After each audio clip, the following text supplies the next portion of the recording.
Hi hello everyone. Right, ఈ రోజే ఇప్పుడే అనేటువంటి వార్త ఏమిటంటే ఏపీ టెట్ రిజల్ట్ విడుదల అవ్వడం జరిగింది.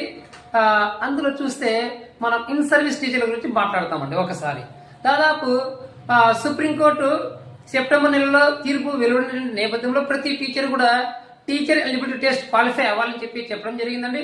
అందులో భాగముగా 31,786 మంది అప్లై చేయడం జరిగింది ఇన్ సర్వీస్ టీచర్లు. అందులో 15,239 మంది మాత్రమే అర్హత సాధించారు. అంటే 47.82% అండి. అంటే దాదాపు 50% అప్రాక్సిమేట్ ఒక 2% తక్కువగా మంది క్వాలిఫై అయ్యారు. నో ప్రాబ్లం అండి.